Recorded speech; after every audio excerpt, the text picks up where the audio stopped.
everyone, welcome back to my channel. I'm Kayla and it's time to crack into a good book. So today's video is going to be the sixth, maybe, installment of my urban fantasy and paranormal romance recommendations video series. So generally I try to pick a theme to structure these videos around, and it's usually about like a characteristic of the main character. In some series we do have main characters changing, but you know, obviously, like, I don't want to spoil things. We're just going with what the main character is at the beginning of the series. So today I have 5 book series to talk to you about, and these are all witches and wizards. So some of these I read a long time ago and like don't fully remember a lot about them. So there's like, you know, it's fully possible that there's like trigger warnings and things like that I'm just not going to remember. So in these cases where I'm like, oh, I don't quite remember what's going on, I do suggest looking at Goodreads reviews just in case there are these issues or other, you know, things that I'm just forgetting.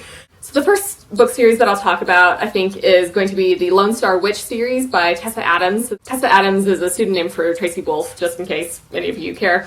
But I think this is a 2-book series, and I've only read the first one, so I seem to remember reading kind of like meh reviews about the second one, and I think I just like didn't pick it up for whatever reason. But anyway, I did enjoy the first book, and that is Soulbound. So I gave this 4 out of 5 stars, and again, I did read this several years ago, so my like recollection is a little hazy, but I do remember liking it.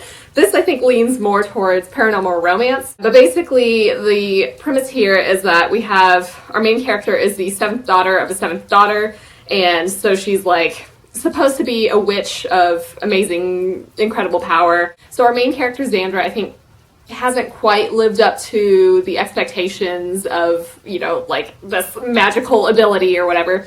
So she lives in Austin, Texas, and runs a coffee shop and just kind of makes non-magical potions, evidently. I think she's like pretty content with her life, and then she runs into a warlock. And of course, I mean, this is going to be paranormal romance, so we can all guess where this is going to go. So this warlock is somebody that she knew previously but hasn't seen in a while. So then her powers awaken at some point in the book and lead her to the body of a woman in the woods with the symbol of Isis. So I guess Xandra has like a connection with this symbol because she's had it since the day she met this warlock. And basically she's like, she's filled with a terrible suspicion that this woman is connected to this warlock. And then it's like, you know, she doesn't want to believe that the warlock murdered this woman, but more and more people start dying. And I think she kind of can't really control her powers and doesn't really know who or what to trust. Admittedly, I did just read that synopsis for you from Goodreads because like, I didn't quite remember all of that. But generally speaking, I seem to remember it being really fun, very easy to read. It was a quick read.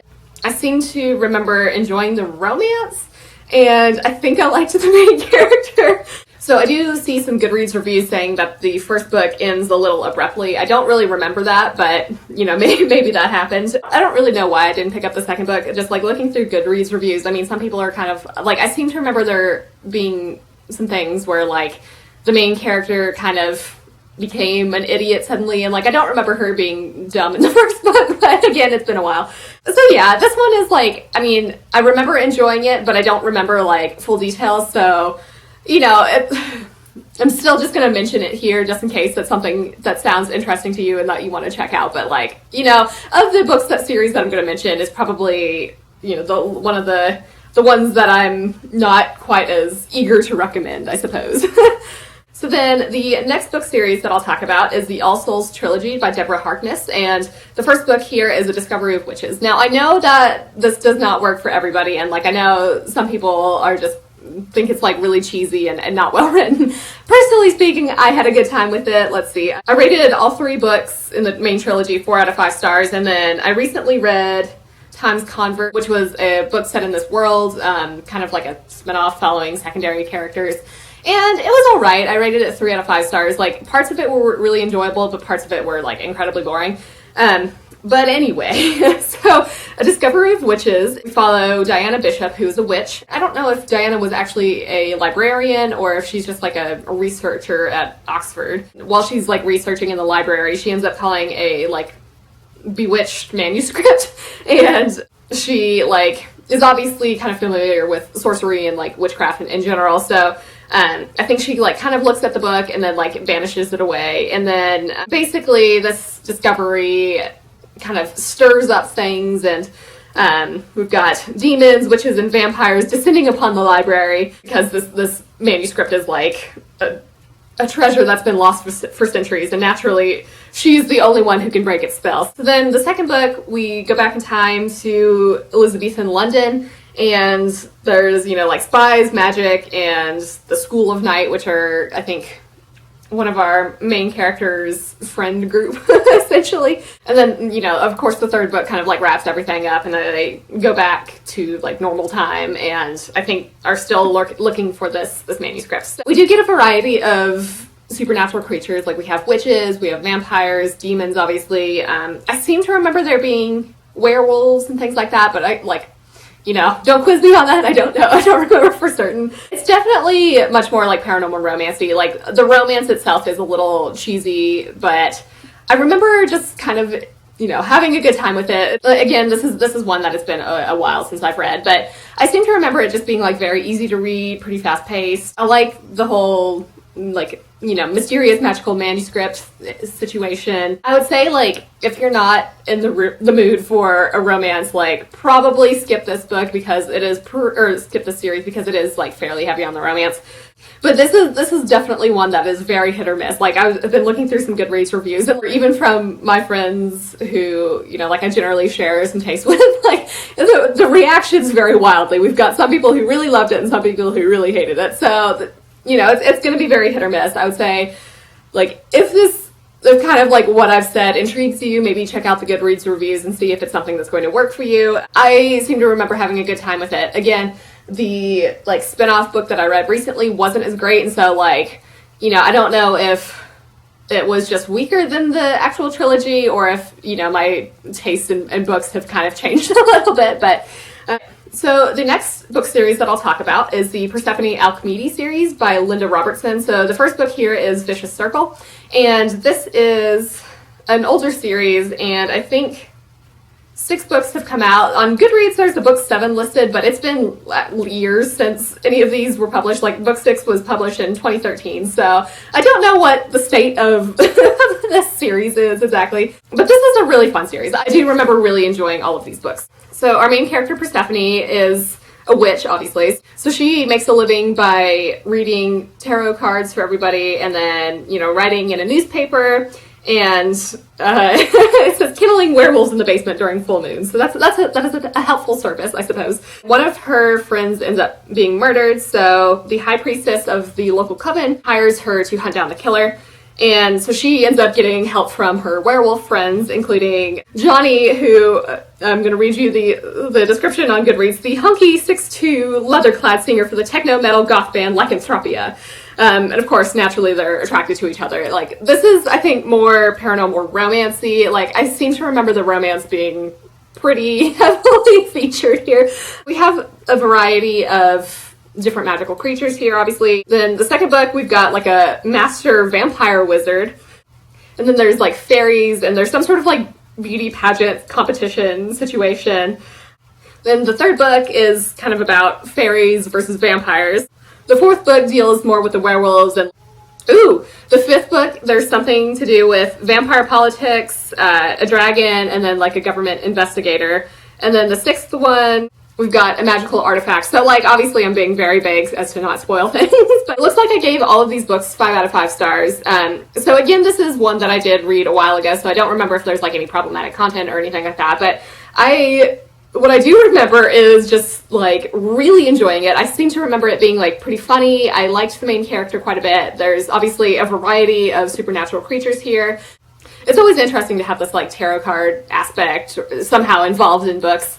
Naturally, like, I'm a big fan of metal, so having this, like, metal band involved is really cool. Just, like, reading some Goodreads reviews, it looks like somebody is saying that Wicca is depicted pretty accurately here. I don't personally know or remember, but, you know, that's what we've got. We've got somebody saying that, so that's kind of interesting. I definitely feel like it's an underhyped series. I don't know anybody else who has read it, so, like, if you've read it, let me know and we can chat about it. So the next series that I'll talk about is the Hollows series by Kim Harrison. So the first book here is Dead Witch Walking. Generally speaking, there were 13 books in the main series, and then we got like a prequel, and then there's another book coming out this summer that I think is like returning to this world. And I don't know if it's like a continuation of the series or just kind of like a follow-up new series set in this world. But anyway, so this takes place in Cincinnati. Our main character, Rachel, is a witch. I seem to remember there being like some sort of connection with tomatoes. Like I think the tomatoes, there was some sort of virus that killed off a lot of humans, and so like these supernatural creatures kind of like, I don't know, came out of the woodwork and are now like much more present in this world. Obviously we have these supernatural creatures who are out, and people like are aware that these creatures exist. Rachel starts off kind of as a bounty hunter, and there's like some sort of governmental agency that's run by supernatural creatures in order to like, you know, kind of govern the supernatural creatures. Vampires are kind of like mobsters, I guess, and have control over a lot of areas in the world. So it looks like I've rated all of these books either 4 or 5 stars. Generally, like I mentioned, these supernatural creatures, we've got witches, we've got elves, there's vampires, werewolves, demons. What's kind of cool here is like, so the vampires, there's like living vampires, so this is kind of, I think, like a hereditary vampirism, and once they die, they like go into like the true death or something like that and become like the stereotypical vampire where you can't walk out in the sunlight, you know, things like that. So that was kind of an interesting touch. You don't see much of this living vampire situation as much. There's definitely some smut in this series, so you know, be aware going into that. There's different types of magic here, like the magic that the witches have, and then there's like demonic magic, which kind of like leaves a stain on your soul. I really liked Rachel. She's one of these like really strong female leads that we get, and a lot of the side characters are really great too, like her roommate Ivy, who is a living vampire. She's pretty cool and very interesting. There's like a pixie sidekick, Jinx, I think is his name, if I'm remembering that right, and his like interactions are really neat. I seem to remember they also had like a gargoyle that lives in their house. I really liked a lot of these characters and connected with them. This is definitely like one of my top urban fantasy series, I would say, and I'm very excited for this new book. It looks like this new book has some sort of zombie element, so that's exciting. I'm definitely ready for that. So yeah, I definitely recommend this. Again, of course, not everybody is going to love this. Like, it is, again, there's definitely some smut in it, like I mentioned, so, you know, that maybe won't work for everybody. But, you know, if it sounds interesting to you, I would recommend giving it a shot. So then the series that I saved for last is probably not going to be much of a surprise for people, but this is the Dresden Files by Jim Butcher, and so this is my favorite series. So I highly recommend this. This is definitely urban fantasy. So I've rated all of the actual books 5 stars, though some of like the short story collections I rated 4 stars, evidently. I don't know. But book 16 is finally, Peace Talks is finally going to be published this summer, and I'm very excited for it. I can't wait. So the first book in the Dresden Files is Stormfront, and we follow Harry Dresden, who is a wizard, and this takes place in Chicago. He starts off, he's like a paranormal investigator, and he's basically like hired by various people as well as the police department to solve these sort of like supernatural crimes. So in the first one, he is hired by the police to consult on a double murder that's committed with black magic. It's like, but where there's black magic, there's a black mage behind it, and now that mage knows Harry's name, and that's when things start to get interesting. So, generally speaking, I mean, obviously, we follow Harry, who is a wizard, and we've got, like, the beginning books are more focused on, like, these individual investigations, like, I want to say, like, the first 3 or so books, and then we kind of get more of these, like, larger story arcs. We deal with, like, the Fae courts, and then there's like a lot to do with the vampire courts, so there's different types of vampires in this world, which is really interesting. We've got like, you know, the typical vampire, and then we've got like psychic type vampires, which are, you don't see as much. So there's a lot of issues with these vampires, and that comes up quite a bit. We've got a variety of supernatural creatures again, you know, obviously vampires, there's the Fae, there's like demons. Some people I've heard don't like the first 3 or so books quite as much, and like, to be fair, it's been a long time since I've read them, so I don't fully remember it myself, but I feel like Jim Butcher kind of takes a couple books to really hit his stride. So if you've only read the first book, like, I do suggest keep like continuing on with the series because it does get better. But yeah, so it's a very fun series. Harry is extremely sarcastic and funny, and I find his humor exceptionally funny, and he's just like a really great main character to follow, and you know, like I definitely root for him. He's one of my favorite characters of all time. So yeah, I mean, so I feel like I've heard some people complain about how these books kind of objectify women some, and like I don't really remember that as much, and like I certainly don't remember being bothered by it, but like, you know, I feel like that's something that I've seen said about this series, so just like, you know, just in case. Strangely enough, it was like Sci-Fi, I think, made a show version years ago, like over 10 years ago, and it was like one season only, loosely based on the first book, and just like, it was so bad. It was so bad. They had like changed like basically everything about the story itself, and like, I don't know, I don't think Harry was quite captured as well as he should have been. So yeah, I don't recommend watching the show, but I do recommend reading the books. They're excellent. So there are 5 reviews of book series that have to do with witches or wizards mostly. I did really enjoy all of them, and like, again, not every book's gonna be for everybody, but if any of these sound interesting to you, I do hope you give them a chance. Let me know in the comments if you've read any of these books or think you might pick them up.